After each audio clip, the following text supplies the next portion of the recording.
G'day legends, Blake here with another video, and last weekend I thought to myself, where's going to be nice and quiet? You know, it's a nice summer day here in Australia. Where can I go and just discreetly film something? And I decided to throw that idea in the bin and go where 80% of the country is, and that is of course Bunnings. But good news, I've gone down every single aisle and picked out all of the things that you can use in your fish tanks from Bunnings. Let's jump straight into it. So just a quick precursor, two things. One, I haven't put things that are gonna be involved in a project. For example, I haven't put timber on there, which of course you could build racks with timber, but that's just an obvious one. The same goes for PVC pipe, irrigation pipe, that sort of stuff. Most of these things I've picked that are gonna be stand-alone, things that are just gonna help you out. The other one, as I mentioned, it was actually really busy, so some of the clips are quite short, so I might have to double them up or triple them up just so that we can, you know, talk about certain things without you just staring at my face the entire video. So let's see how I got on. The first thing is this Azedo wet dry vac. It doesn't matter what brand you get, Ryobi, Azedo, or whatever favorite brand you have, but a wet dry vac is just fantastic to have in your fish room.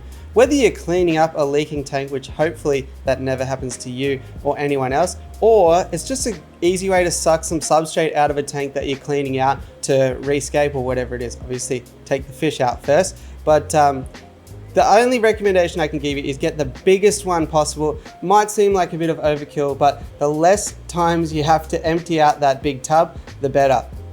I think some of them even attach onto those big plastic bins, so look into that as well and you could be onto a winner there.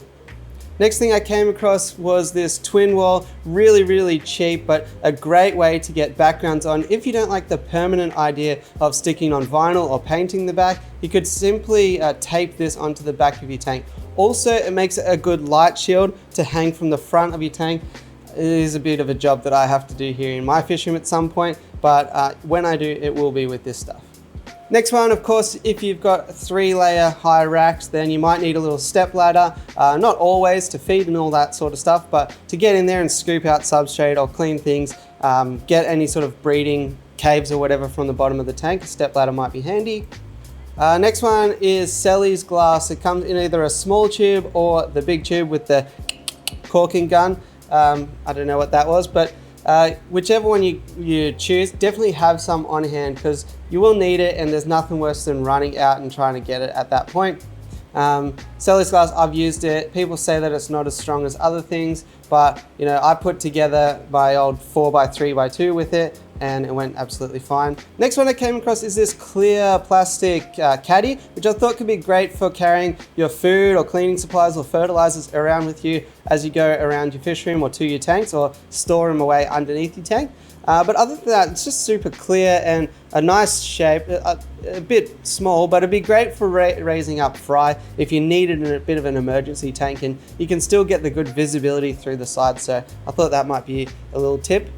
Next items I came across were microfiber cloths and squeegee. Great for cleaning glass, any spills and all that sort of stuff. Don't use those harsh chemicals, just a simple squeegee for a couple of bucks will do the job. The next one was where I first started with as well, and it's the Racket 1000 kilo rack. It's great for getting started with your first rack if you're not confident with building your own. Do be mindful though that they do occasionally sag in the middle. So you might want to put a prop in the center, or you might just want to stack smaller tanks along it so that there's that gap in between that they can flex and not actually hit each other. But the Racket system did me good for a couple of years, so definitely worth looking into. Next thing I found are smart switches. I have tried the Grid Connect ones before and I found them to be a little bit finicky, but other people have said in the past that they like them. However, you know, I'd recommend if you are going to get these ones, don't put them behind a huge rack because you might have to swap them out eventually. I far prefer the ones that occasionally come up at Aldi for $9.99. They connect into the Your Smart app, but power monitoring and having the ability to turn on and off your lights using your phone, set schedules and all that sort of stuff is an absolute lifesaver. Next one, big heavy duty tub, great for storing your gear away. However, it's also on hand in case you do have 1 or 2 tanks and it springs a leak.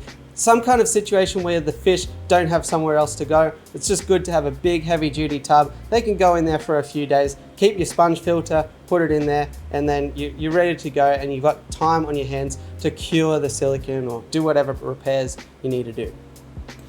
Next one, maybe an unusual one, but I found this plastic fake Fernery, fake greenery, and this is great for if you got African cichlids, but also great for if you got things like guppies or other live bearers where you want heaps of area for the fry to escape into, but you don't want to do live plants, or you don't have the lights yet to do any live plants that effectively. Although I'd still probably recommend floating plants, but if you got something that's going to eat those, this plastic stuff does a great job, and I had it in with my Mbuna tank back in the day and it worked really well. Next one I found are these panel lights. I've actually got about 8 of these in my fish room now. I like them. You can change the wattage from 3 different wattages. You can change the color temperature from 3 different ones as well. So I've got 2 of them on my 8-foot aquarium, and I've got some in and amongst the racks. As other lights die, I'll probably replace them with these 2. They're really cost effective. Another appliance, a dehumidifier. If you've got a fish room and you go in there and it smells a bit musty, definitely invest in a dehumidifier. It's been the best thing I ever did.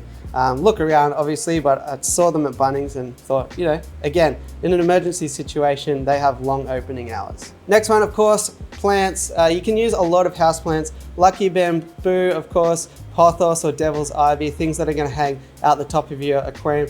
But there's so many, pretty much any of the indoor plants you can sit in the corner of your tank and it's absolutely gonna love you. And of course I had to do terracotta pots. I've been advocating for them for ages, years and years now. I think they look nice. They certainly save you a lot of money on substrate, and they're just a great way to have a portable source of bacteria that you can move into a new tank and put fish in there immediately. Also, if you want some cheap media to grow bacteria on, Scario can be good. It's really cheap, but do wash it really well because it can be pretty dusty too. So Scario might be a good way, but again, can't stress enough, wash it a lot or you'll end up with a lot of red mud in the bottom of your tank. Pool noodle, great for if you need something to float, if you got a little hospital container or bullying net or something like that to isolate a fish in.